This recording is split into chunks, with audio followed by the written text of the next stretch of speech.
comigo a palavra de Deus. Vamos juntos examinarmos a palavra do Senhor. Você que tem a Bíblia Sagrada, tome lá o Evangelho do Senhor Jesus, segundo escreveu Mateus. Evangelho do Senhor segundo Mateus. E eu aproveito, para perguntar a você aquela pergunta, porque eu não posso esquecer de perguntar, Deus não deixa, tá certo? Como é que vai a leitura da Bíblia? A leitura diária, nem só de pão vive o homem, mas de toda palavra que sai da boca de Deus. Meu querido, querida, Jesus diz, erramos por não conhecermos as Escrituras, porque elas testificam dele. Então nós precisamos examinar as Escrituras, estudá-la, examiná-la, lê-la, refletir sobre ela, meditar. Medita no livro dessa lei de dia e de noite, foi dito a Josué, para que tenhas o cuidado, o zelo de fazer conforme tudo quanto nela está escrito. Olha, a palavra de Deus é alimento para a tua alma. Ele disse, nem só de pão viverá o homem, mas de toda palavra que sai da boca de Deus. Então alimente 3 vezes ao dia o seu corpo, pelo menos, não é? Mas também a sua alma, tá certo? Então reserve 3 porções pela manhã, aí ao meio-dia, à noite, e diariamente se alimente da palavra. 3 capítulos diários e ao final do ano você terá percorrido, maratonado a maior de todas as séries jamais escrita, a palavra de Deus, e ela vai mudar a tua vida. Oh glória, a palavra de Deus vai mudar a tua vida, creia nisso, se alimente da palavra. Mateus capítulo 16, a partir do versículo 13, nós faremos leitura na palavra do Senhor. Tome comigo a Bíblia, Mateus capítulo 16, a partir do versículo de número 13, diz assim: quando Jesus chegou à região de Cesareia de Filipe, consultou seus discípulos, quem as pessoas dizem que o Filho do Homem é?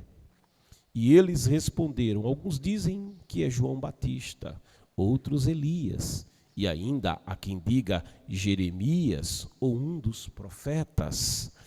Então Jesus interpelou, mas vós, quem dizeis que eu sou?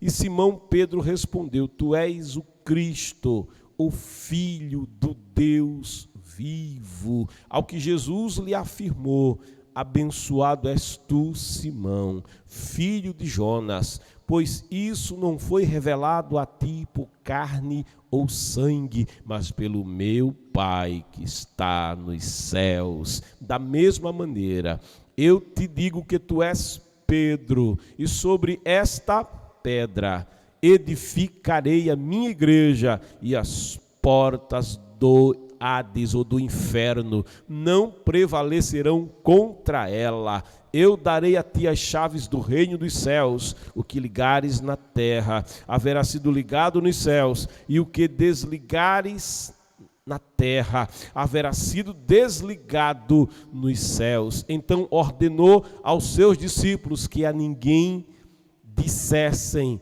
ser ele o Cristo.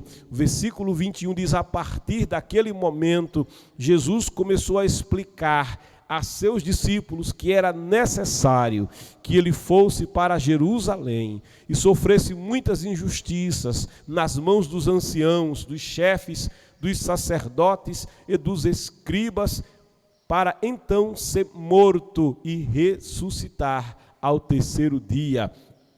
Pedro, porém, chamando-o à parte, começou a admoestá-lo, dizendo, Deus seja gracioso contigo, Senhor, de modo algum isso jamais te acontecerá.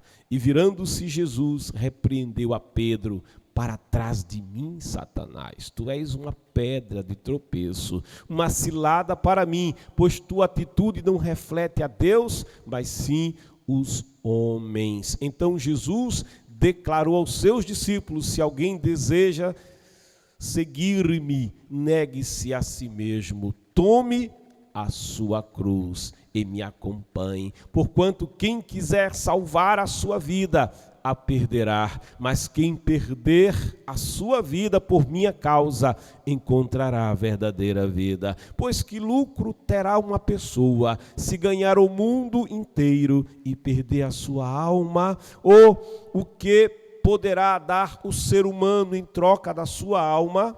Mas o Filho do Homem virá na glória do seu Pai com os seus santos e então recompensará cada um de acordo com as suas obras. Com toda a certeza vos afirmo que alguns dos que aqui se encontram não experimentarão a morte até que vejam o Filho do Homem vindo em seu reino. Queridos, amados, esse é um ponto crucial no ministério de Jesus. Esse capítulo de Mateus 16, quando Jesus chegou à região de Cesareia de Filipe, ali pertinho da nascente do Jordão, ali nas encostas do Monte Hermon, uma região muito pagã. É a partir daí que Jesus ele começa na sua prédica, ele começa no seu ensino a revelar aos discípulos algo que os discípulos não vão entender, vão ter dificuldade de compreender, que Jesus Cristo veio para ir até a cruz do Calvário. Então, neste momento, neste ponto do ministério, quando Jesus já muito conhecido, quando Jesus, as pessoas falavam de Jesus, as pessoas contavam dos seus milagres, as pessoas falavam da sua doutrina, do seu ensino, as pessoas tinham histórias acerca de Jesus e de boca em boca o nome de Jesus, a pessoa de Jesus ia sendo anunciado, ia sendo divulgado. É dito que aquela mulher do fluxo de sangue que sofria daquele fluxo há 12 anos, ela ouviu falar acerca de Jesus. Aquele paralítico que foi levado à casa onde Jesus estava em Cafarnaum por 4 amigos, certamente também ouviram falar de Jesus, e as multidões e as pessoas, a nação estava impactada pela presença de Jesus, pelo que Jesus falava, pelo que Jesus fazia. Então as pessoas agora falavam acerca dele muitas coisas, e por isso aqui em Cesareia de Filipe ele faz uma pergunta aos discípulos e dizem: quem as pessoas dizem que o Filho do Homem é? Porque os discípulos ouviam que as pessoas falavam, e os discípulos começam a revelar que havia muita confusão, também haviam muitas lendas que corriam naqueles dias entre o povo, e alguém dizia: olha, ele é João Batista, que ressuscitou, que voltou outra vez. Alguém até falava: olha, mas ele deve ser Elias, porque Malaquias, o último livro escrito lá no Antigo Testamento, na Antiga Aliança, fala da volta de Elias, ou ele é Jeremias, que também era identificado. Mas sabe, na verdade, no meio de tantas falas, ninguém realmente sabia quem era Jesus.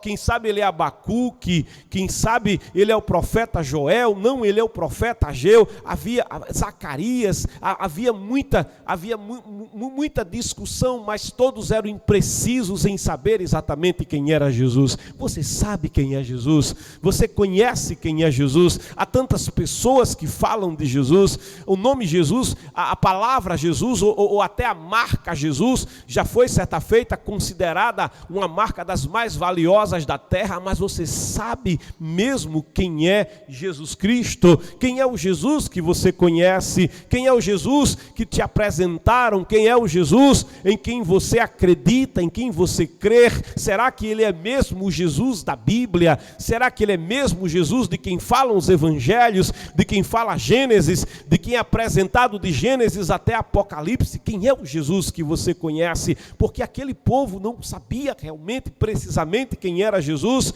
e de fato a gente só consegue entender quem é Jesus através da revelação da sua palavra. A palavra fala dele, ele é o verbo vivo de Deus. Queridos, então quando Jesus está fazendo essa indagação, é Pedro agora quem toma a palavra. Simão Pedro, ele era assim, ele era sanguíneo, ele era um tanto colérico. Pedro, ele era aquela pessoa que era também um tanto instável. Ora Pedro estava eufórico, ora Pedro estava macambúzio, ora Pedro estava exultante, ora Pedro podia estar triste. Ele oscilava entre os polos das suas emoções. E Pedro, naquele momento que tinha liderança, e todo líder é assim, todo líder fala, né? E Pedro nessa hora toma a liderança assim da fala, e ele diz com muita firmeza e muita fé, diz: tu és o Cristo, o Filho do Deus vivo. Que precisão que Pedro teve. Tu és o ungido, tu és o Machia,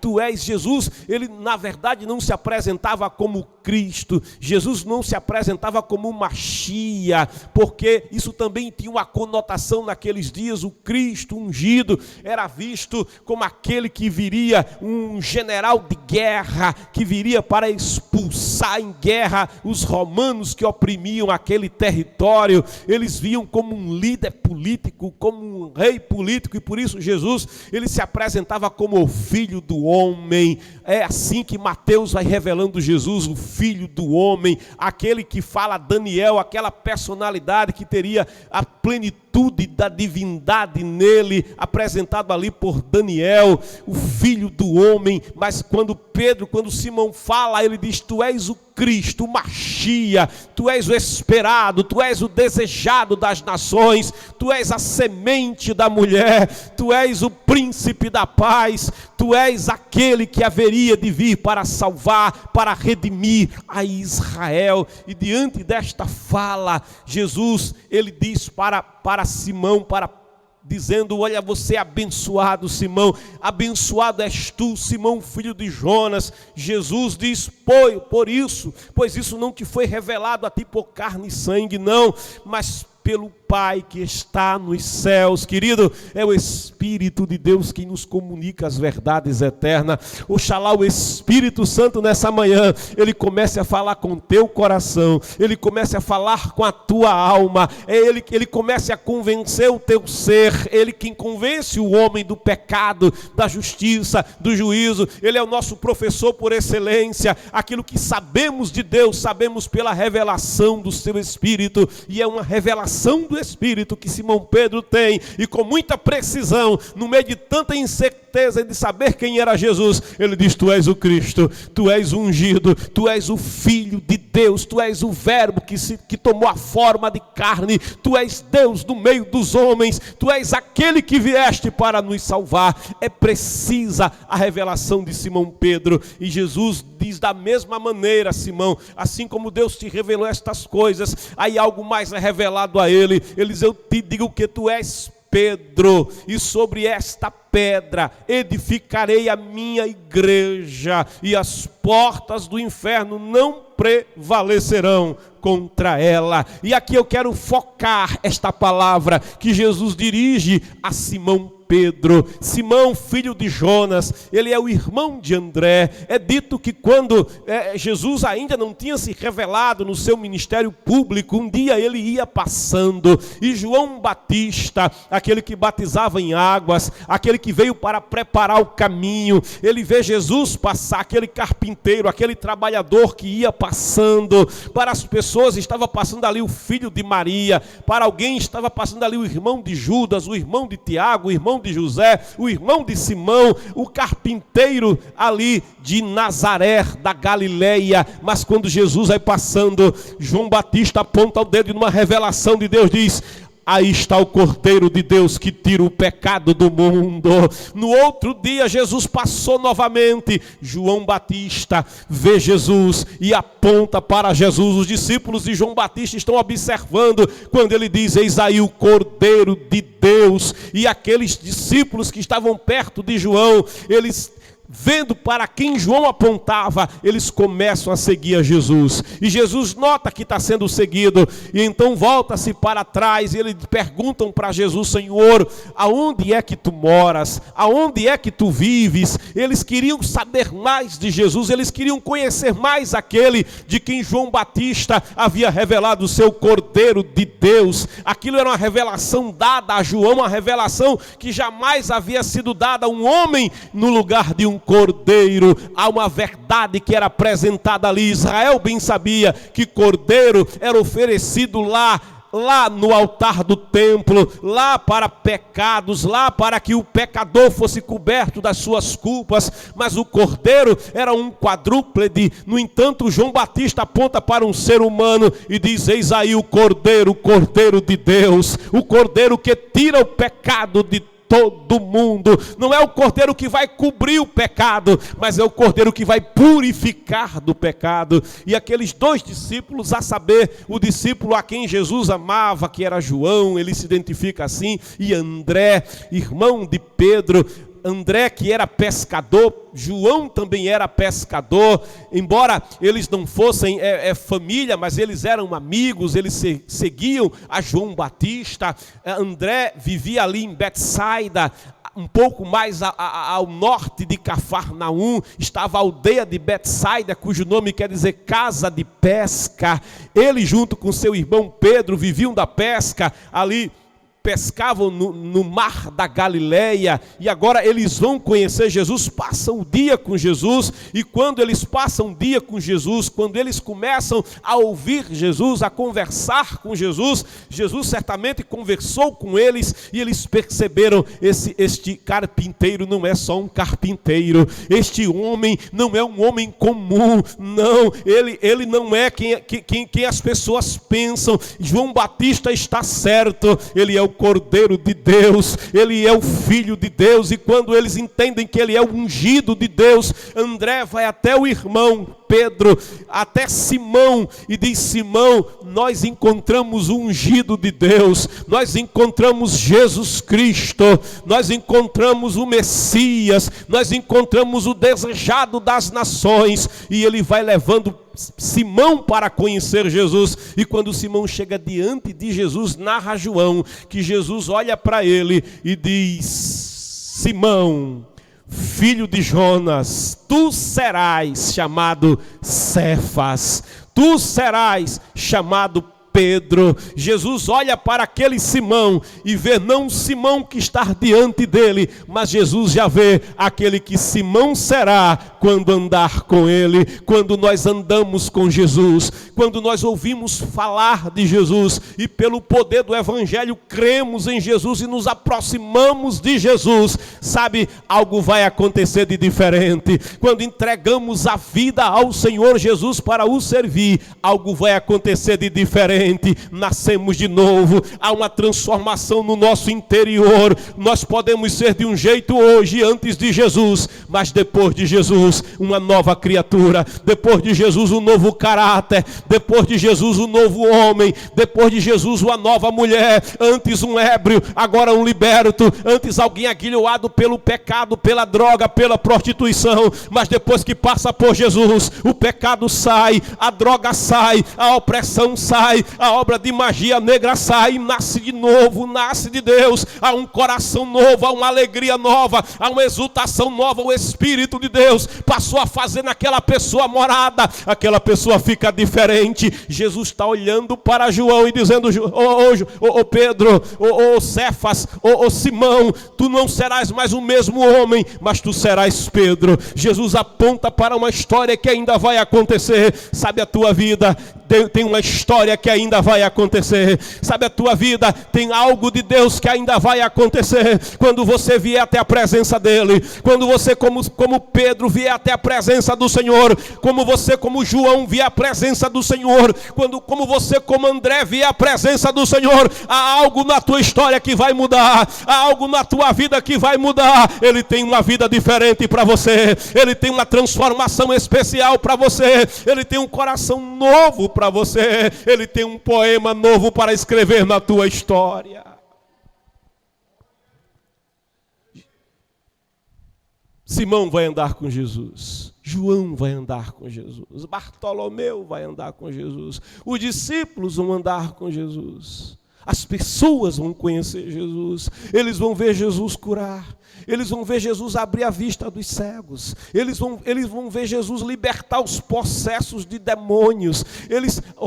A vida das pessoas que se aproximavam de Jesus, essas vidas eram impactadas por esse contato com o Senhor Jesus. Sabe, todo oprimido, quando ele se levanta e vem até Jesus, a vida é mudada. Sabe, uma família quando vem e tem contato com Jesus, essa família é mudada, essa pessoa é mudada, esse casamento é mudado. Jesus, ele dá jeito naquilo que a sociedade não pode dar jeito e nem consegue dar jeito. E os discípulos vão observando isso, as pessoas vão falando quem é esse Jesus, mas quem é esse Jesus? Quem é este homem? Os fariseus ficavam preocupados, diziam: como é que ele sabe essas letras? Como é que ele tem tanta profundidade no conhecimento da letra, visto que ele não passou pelos pés de Gamaliel, ele não passou pelo ensino que nós passamos, ele não conhece a Torá como nós conhecemos, ele não é letrado como nós somos. E eles ficavam pensando: mas quem era esse Jesus? É dito que Jesus, aos 12 anos, ele vai ao templo, e os doutores da lei já ficavam impactados com o que ouviam sair da boca de Jesus com 12 anos.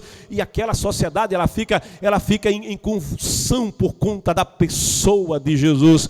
E neste momento, Jesus está ali em Cesareia de Filipos, e quando ele pergunta aos discípulos: quem dizem que eu sou? E eles dizem: olha, tem tanta gente falando tanta coisa a teu respeito, mas é Simão quem vai dizer: tu és o Cristo. Eu sei quem tu és o Cristo, o Filho de Deus. É o Espírito Santo que comunica isso a ele. Aí Jesus olha para Simão e diz: Simão, eu te digo uma coisa, tu és Pedro.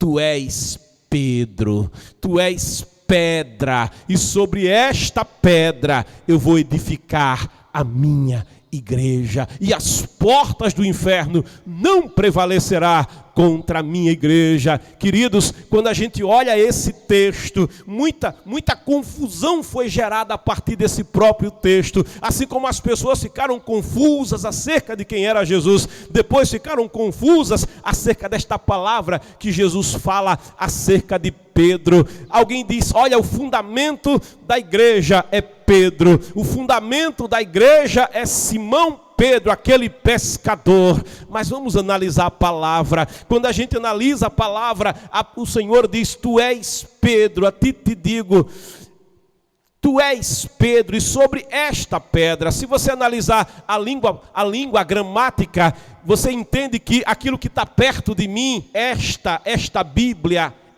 porque está aqui pertinho de mim. Mas se eu olhar para a cadeira, eu vou dizer: essa cadeira, porque está distante de mim. E Jesus, ele conhecia a língua melhor que eu e você, porque ele é o verbo. Então, quando ele diz: Simão, eu te digo que tu és pedra, e sobre esta, ele não diz essa. Pedro estava mais distante, seria essa. Jesus diz: esta, sobre esta pedra edificarei a minha igreja. Então não podia ser Simão. Se fosse Simão, era essa, mas como é Jesus, ele diz essa pedra, porque Jesus é o fundamento. O próprio Pedro, quando vai pregar em Jerusalém tempos depois que Jesus é levado aos céus e ele é cheio do Espírito Santo, lá em Pentecostes, ele vai declarar para toda Jerusalém que a pedra que foi rejeitada, a pedra que os construtores recusaram, Deus a fez a pedra fundamental do edifício da igreja. Olha, quando você pega esse texto e analisa a língua lá no original, lá no grego, você encontra também uma explicação para esta palavra. E esta palavra, ela é importante para que você possa entender uma verdade de Deus. Qual é o verdadeiro fundamento da sua vida? Qual deve ser o verdadeiro fundamento da tua casa? Qual deve ser o verdadeiro fundamento da tua família? Olha, quando Jesus olha para Pedro e diz: eu te digo, Simão, tu és Petrus. Essa é a palavra que ele vai usar. Petrus é pedaço de pedra. Você já viu brita? Lá a brita, a pedra, ela é quebrada toda, é feita um bocado de pedriscos. Na língua grega, aquele pedaço de pedra que foi quebrada, aquela lasca de pedra, aquela pedra que foi lascada, aquele fragmento de pedra, aquilo ali é Petrus. E é isso que Jesus está falando para Pedro: a ti te digo, Simão, filho de Jonas, tu és Petros, pedaço de pedra, mas sobre esta pedra, sobre esta rocha, eu edificarei a minha igreja. Quando Jesus está falando de edificar a igreja, ele vai dizer lá na frente que a casa edificada sobre a rocha, rocha na Bíblia fala daquilo que é firme, rocha na Bíblia fala daquilo que não se abala. Sabe, a terra pode se abalar, a terra pode tremer, terremotos, tsunamis podem vir sobre a terra. A minha vida pode ser abalada, tempestades podem se levantar sobre a minha vida, mas o trono do Todo-Poderoso não se abala, permanece para sempre. É dito que assim como os montes estão à roda de Jerusalém, o Senhor, Ele cerca o seu povo firme, permanece para sempre. Deus, Ele não se abala, não, ainda que a terra se abale, ainda que o mar possa rugir, ainda que os elementos possam se estremecer, o trono de Deus, o poder de Deus permanece para sempre. Sabe, Simão Pedro, ele escuta aquela palavra. Jesus diz: Simão, eu te digo que tu és Petros, e sobre esta pedra, a palavra segunda que Jesus vai usar, Simão, tu és Petros, mas sobre esta, está falando do próprio Jesus, sobre esta pedra, a pedra de esquina, edificarei. E aqui Jesus revela uma outra coisa, que além de ser o verdadeiro fundamento, Jesus também é o edificador, Ele é o construtor. Salmo 127 declara: se o Senhor não edificar a casa, em vão trabalha aquele que edifica a casa. Se o Senhor não guardar a cidade, em vão vigia a sentinela. Inútil, diz a palavra, vos será dormir até tarde e comer o pão de dores, porque o Senhor, Ele dá aos seus filhos enquanto eles dormem, enquanto eles descansam. Os filhos são herança do Senhor, e o fruto do ventre é o galardão de Deus. Feliz do homem que enche deles a sua aljava. Sabe o que é que o salmista está declarando? Que quem estabelece uma cidade é Deus, é Ele quem guarda. Que quem estabelece uma casa e firma a casa e constrói a casa é o próprio Deus. Jesus está dizendo: Petros, tu és Petros, parte da pedra, e sobre a rocha, esta rocha que sou eu vou edificar a minha igreja. É Ele quem constrói, é Ele quem edifica. Agora, querido, igreja não é apenas o templo, igreja não é apenas as paredes, não, mas Ele tem uma igreja. O último templo que Deus vai edificar, foi criado o primeiro templo lá no deserto com Moisés. Quando Moisés, ele cria o tabernáculo por direção de Deus. Esse tabernáculo vai peregrinar com o povo. Depois Davi leva a arca para Jerusalém. Ali vai haver uma tenda que Davi vai criar para que ali fique a arca do Senhor. Depois Salomão vai edificar em si um verdadeiro templo, um templo agora feito de pedra, mas esse templo vai ser derribado quando Nabucodonosor levar cativo para a Babilônia todo Israel, todos aqueles que estavam ali em Jerusalém, queimar aquela cidade. Aquele templo vai ser reedificado depois, anos depois, aqui no retorno do povo da diáspora, aquele templo novamente vai ser reedificado ali, começando com os dias de Esdras. Aquele templo começa a ser levantado quando Deus toma o profeta Ageu e insta o povo para retomar a construção da casa, e ele declara: a glória da segunda casa será maior que a da primeira, porque o povo olhava e não via a mesma beleza que tinha o templo de Salomão, mas o profeta era tomado e dizia: mas a glória da segunda casa será maior que a da primeira. Ele já estava dizendo uma verdade, que um dia o próprio Deus em forma de carne, o Cordeiro de Deus em forma humana, estaria naquela casa. O templo de Salomão viu a glória de Deus na forma de nuvem, mas aquela segunda casa, ela teria uma glória maior, porque ali estaria o Cordeiro de Deus, o desejado das nações, o Machias, estaria em pessoa dentro daquele templo, e ali proclamaria as verdades do Evangelho. Mas aquele templo também seria derribado no ano 70. Jesus, ele disse: aqui não vai ficar pedra sobre pedra. Aquele templo também foi derribado e no seu lugar hoje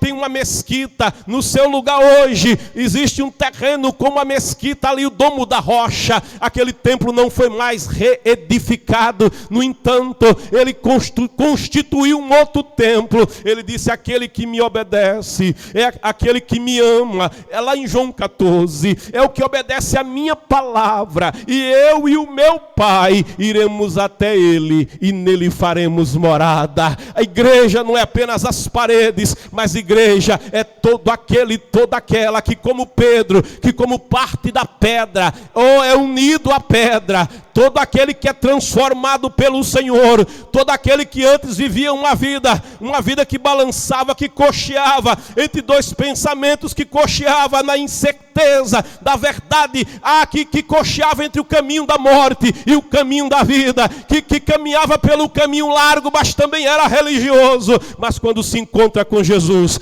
quando descobre quem é Jesus, nasce de novo, toma o caminho que leva para o céu e passa a andar com Deus. Este e esta passa a fazer parte do corpo. É aquele que creu no Senhor, que desce as águas batismais e agora é parte do corpo de Cristo, um só com Ele. Ele declara: eu estarei no Pai e o Pai estará em mim, e eu estarei em vós e vós estareis em mim. Jesus é o edificador da sua igreja. Ele é aquele que edifica a nossa vida. Quando nós nos encontramos com o Senhor, nós podemos vir a Ele cheios de defeitos, nós chegamos na presença dEle com vícios, nós chegamos na presença dEle com ideias erradas, nós chegamos na presença dEle sem conhecer a verdade que leva para a vida eterna. Mas esse manto de trevas nos é tirado. Alguém é enganado pela religião. A religião, ela consegue colocar nuvens densas na mente do homem.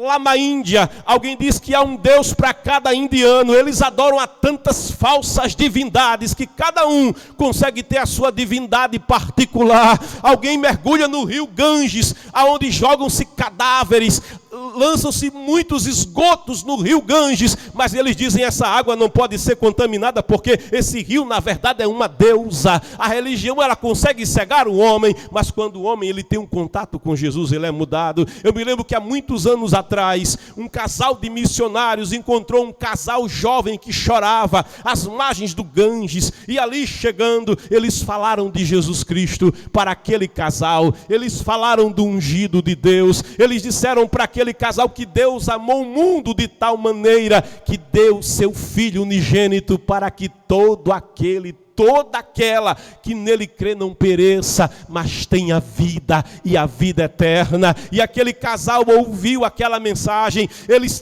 decidiram para Jesus. Então aquela moça que estava ao lado do esposo, ela começou a chorar e derramava prantos, e muitos prantos, e gritava, e ela dizia: que pena que vocês chegaram só agora, que pena que vocês chegaram só agora. E a missionária perguntava para ela: mas por que você diz isso? Você ouviu o evangelho, você entregou sua vida para o Senhor, agora você começa uma nova história, agora você começa uma nova vida. Mas aquela mulher dizia: eu lamento que você chegou agora, só agora, porque se você tivesse chegado meia hora mais cedo, o meu filhinho recém-nascido ainda estaria vivo, porque eu tomei o meu filho recém-nascido e ofereci a deusa do Ganges, e ele se afogou nas águas. Eu fiz uma oferenda com o meu filho ainda estaria vivo.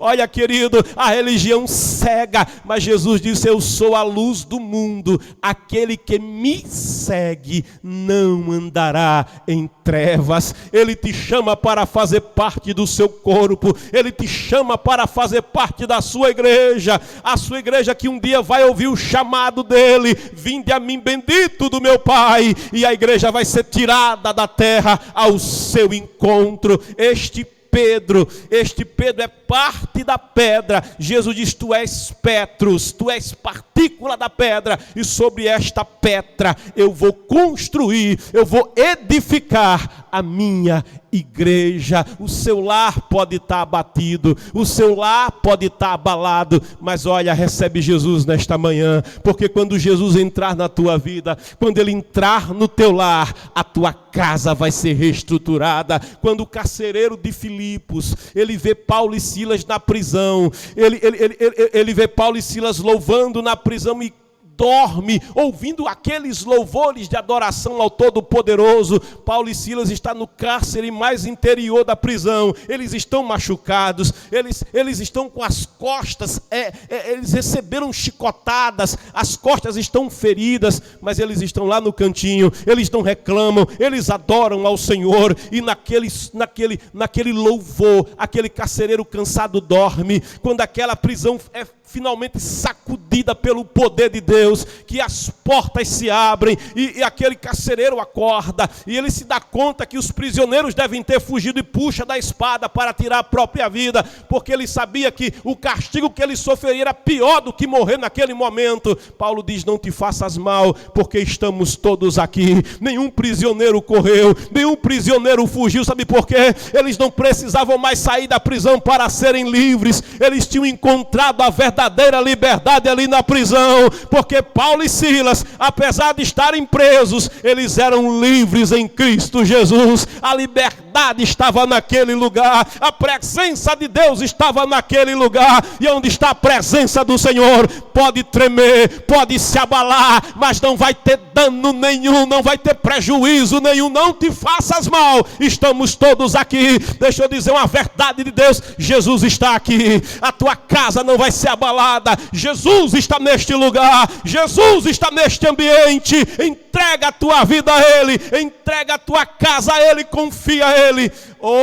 Entrega o teu caminho ao Senhor e confia nele, e Ele fará, e Ele vai estabelecer a tua história, e Ele vai estabelecer a tua vida. Querido, quando aquele carcereiro vê aquele fato extraordinário, se o milagre das cadeias serem abertas era grande, maior ainda era o milagre de nenhum prisioneiro ter fugido quando as portas já estavam abertas e ele estava dormindo. Então ele crê, porque o Evangelho, querido, não é só teoria, o Evangelho é uma verdade que nós vivemos, e ele é impactado pela verdade do Evangelho. Então ele reage a essa verdade dizendo: o que devo fazer? Que devo fazer para herdar a vida eterna? Ele tinha ouvido o louvor, ele tinha ouvido a pregação de Paulo. Ele então pergunta: que devo fazer para ser salvo? O que é que você precisa fazer para ser salvo? E a resposta de Paulo é contundente e simples: confia no Senhor Jesus Cristo, crer no Senhor Jesus Cristo, e vai ser salvo tu e a tua casa. Ele vai edificar a tua casa, Ele vai te firmar sobre a rocha, Ele vai te fazer parte da pedra. Tu és Petrus, e sobre esta pedra construirei a minha igreja, edificarei a minha igreja. Igreja edificada, as portas do inferno não prevalecerá contra ela. Pode vir tempestade, pode vir enfermidade, pode se levantar problemas, pode se levantar o que se levantar, ela não será abalada, porque o Senhor está com você. A tua casa não vai ser abalada, a tua vida não vai ser abalada, porque você está segurando na mão daquele que sustenta o mar, daquele que sustenta a terra, daquele que sustenta o sol, daquele que sustenta todas as coisas pela palavra do seu poder. Não será abalada, mas será edificada na rocha eterna que é Cristo Jesus o Senhor. Oh glória! Querido, querida, se a igreja tivesse edificada no homem, veja que situação em que a igreja estaria. Pedro, ele vai viver muitas experiências com Jesus. Quando dali um tempo, Jesus for para Jerusalém, quando Jesus está ali à véspera de entregar a sua vida, naquela semana em que ele adentra as portas de Jerusalém, que o povo ali, mesmo sem saber realmente quem era Jesus, mas dizia: Hosana, bendito que vem em nome do Senhor. E Jesus chora.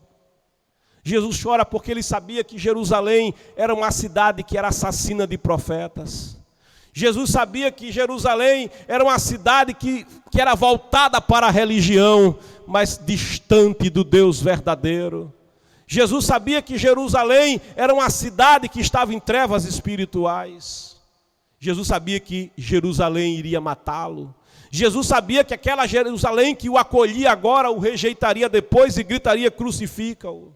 Jesus sabia todas essas coisas e ele chora e lamenta porque numa visão ele sabia que no ano 70 ali não ficaria pedra sobre pedra, porque Jerusalém não aproveitou a visitação do Senhor. A glória da segunda casa verdadeiramente seria maior do que a da primeira, mas Jerusalém não aproveitou a presença que estava ali. Assim como aquele moço rico esteve diante do Senhor, lhe perguntou: que devo fazer para herdar a vida eterna? E Jesus disse: olha, ama o Senhor acima de tudo, e ao teu próximo. E ele disse: eu faço isso desde a minha meninice. Aí o Senhor disse: então tem uma coisa que te falta. Você ama demais as riquezas, você é apegado demais a bens materiais. Renuncia a esses bens materiais, porque onde está o teu tesouro, estará o teu coração. Faz esse tesouro na presença do Senhor. Faz do Senhor o teu tesouro, aquilo que é teu bem de maior valor. Não tem tua vida por preciosa, mas perde a tua vida por mim, porque você vai salvar a sua vida. Mas aquele moço olha para os bens, olha para as posses, e ele não consegue seguir a Jesus. Ele perde a oportunidade. Ele olhou no olho de Jesus, ele viu a face de Jesus, ele conversou com Jesus, ele recebeu uma palavra específica de Jesus, mas ele decidiu não querer Jesus. Assim Jerusalém também não quereria Jesus. Que decisão terrível. Quando Jesus manda preparar a ceia, e ele sabia que já estava a horas de ser levado, preso, estava a horas de começar o vitupério contra a sua vida, as acusações e tudo quanto lhe fariam, como ele vinha dizendo desde o dia em que esteve ali em Cesareia de Filipos, que ele seria preso, que ele seria levado pelos sumos sacerdotes a julgamento, que ele seria levado à morte. Pedro, quando escuta aquilo, depois que Pedro havia dito para ele que ele era o Cristo, o Filho de Deus, esse Pedro agora, o mesmo Pedro, porque Pedro oscilava, esse mesmo Pedro vai dizer: Senhor, não te diga isso, tem misericórdia de ti, Senhor, não fala isso, Senhor, não é possível, Senhor, que o Senhor vai passar por essas coisas. E o Senhor diz: arreda Satanás. Ele não está expulsando a Pedro, mas ele está expulsando as ideias satânicas que estavam na mente de Pedro. Para trás de mim, Satanás, você só entende as coisas dos homens, você não entende as coisas de Deus.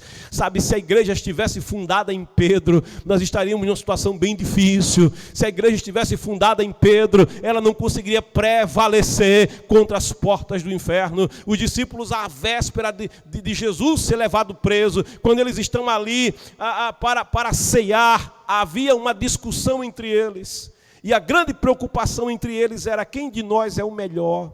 Quem de nós é o maior? Quem de nós é o mais santo? Eu faço uma conjectura assim: quem de nós ora mais? Quem de nós prega melhor? Quem de nós profetiza mais? Quem de nós conhece mais a palavra? Quem de nós é mais isso, mais aquilo? Quem de nós é o bam? Quem de nós? Era essa a preocupação dele. Eles estão ali no cenáculo, ali uma toalha, tem ali água, mas todos eles estão preocupados com quem é maior, enquanto os pés estão sujos. Jesus entra ali, vê aquela preocupação deles, pega a toalha e vai lavar-lhe os pés. Simão Pedro, quando vê aquilo, diz: Senhor, não me lavarás os pés de jeito nenhum. E Jesus diz: olha, Simão, se eu não lavar os teus pés, tu não terás parte comigo. E quando ele diz: Senhor, se é assim, então me lava completo. Ele diz: não, Simão, vocês já estão limpos pela palavra, a palavra que limpa, Simão, a palavra que vos tenho falado. Só é preciso lavar os pés. E Jesus está dizendo para eles que o maior entre eles seja o servo de todos. A igreja é diferente. O mundo não é a referência para a igreja, mas a igreja é a referência para o mundo. Alguém fala da Assembleia de Deus porque tem os bons costumes, e ontem eu pensava comigo e dizia: é melhor os bons costumes da Assembleia de Deus do que os maus costumes do mundanismo lá fora.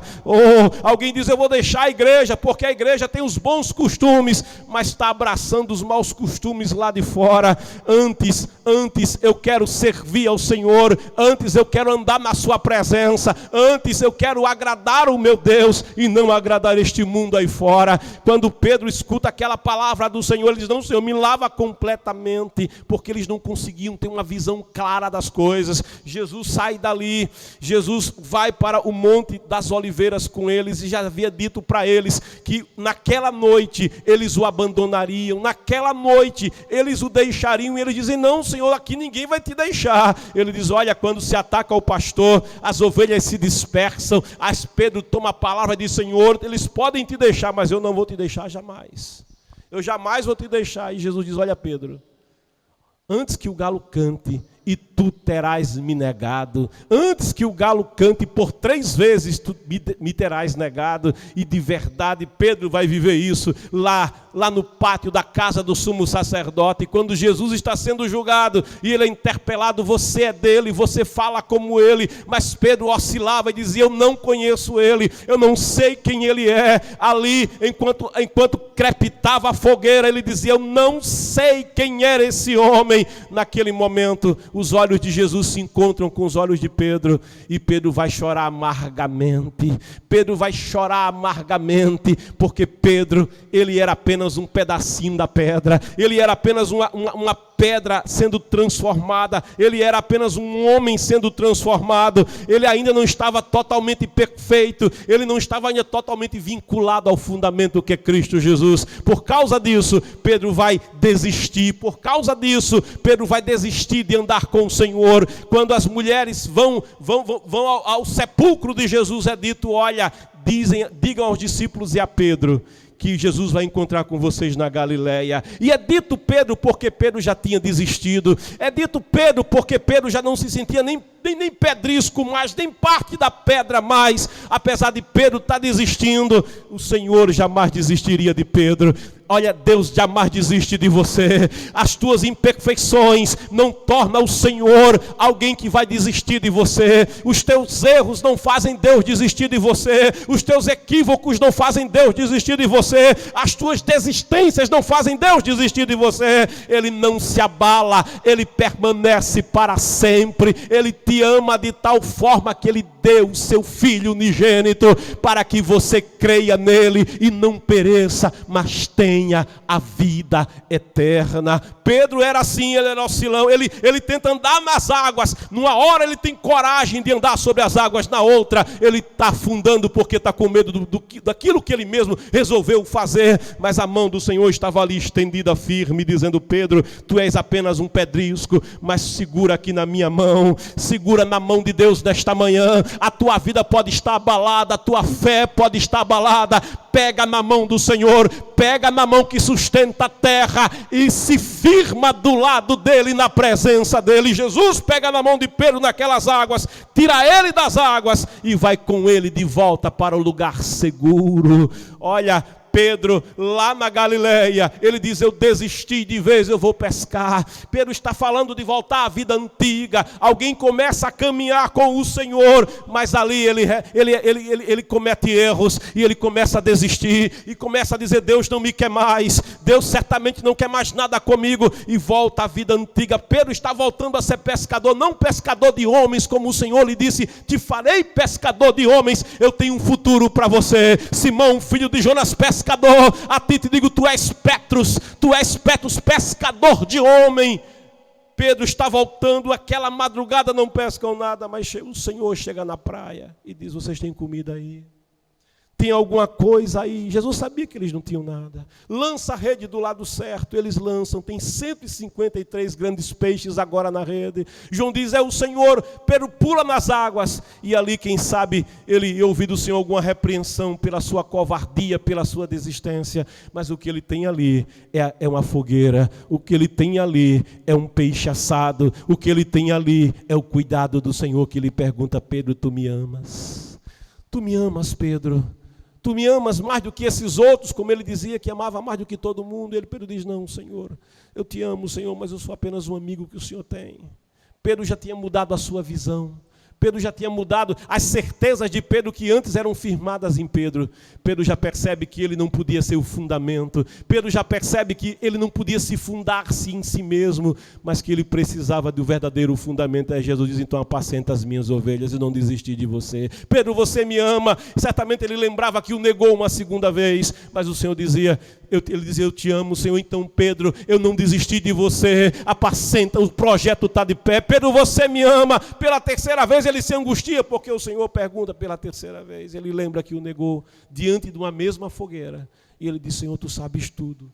Tu sabes que eu te amo. E o Senhor diz, então apacenta, Pedro, as minhas ovelhas. Eu não desisti de você. Querido, você que escuta essa palavra, o Senhor não desistiu de você. Por isso eu quero te convidar a fazer como Pedro, a voltar para a presença do Senhor. Pedro, desistido, ele foi repescado naquele mar, naquele dia, e ele fez uma grande obra para Deus. Oh, glória! Assim também você, meu irmão, minha irmã, você que está desistido, você que desistiu porque cometeu erros, você que tem estado distante de Deus porque diz, eu sou um pecador, será que Deus quer alguma coisa comigo?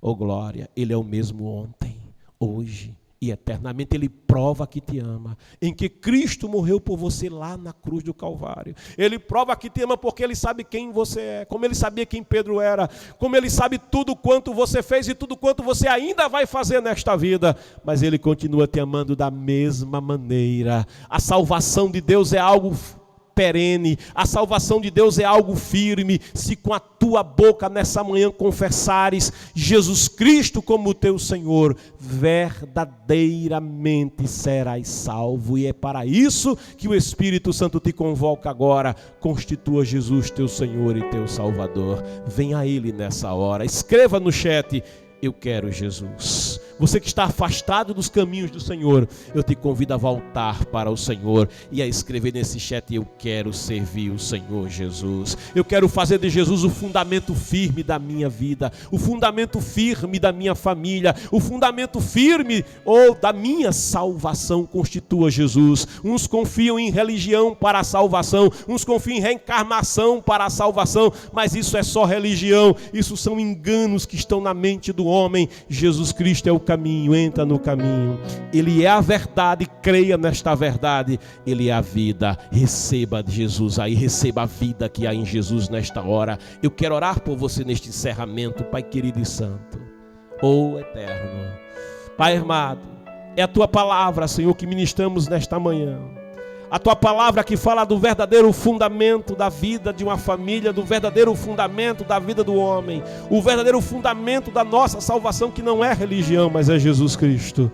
Pai, Espírito Santo que convence o homem do pecado, da justiça e do juízo, convence nesta manhã, Senhor, salva vidas nesta manhã, aquele que está afastado dos teus caminhos, Senhor, aquele que tem confiado em si mesmo. Alguém diz, eu faço boas coisas, quando eu morrer, Deus vai fazer comigo algo de bom também. Não, Senhor, é engano, precisa de Jesus, precisa do Salvador. Obras não podem salvar, pela graça é que o homem é salvo, por meio da fé em Cristo Jesus, não vem do homem, é dom de Deus. Espírito de Deus, liberta do engano das religiões, das ideias erradas, Senhor, e firma no verdadeiro fundamento que é Cristo Jesus nesta manhã. Teus servos, tuas servas, Senhor, renova a fé nessa manhã, renova a convicção nessa manhã, firma-os na rocha eterna, ó Santo Deus de Israel, que sejam edificados em Ti, que sejam firmados em Ti,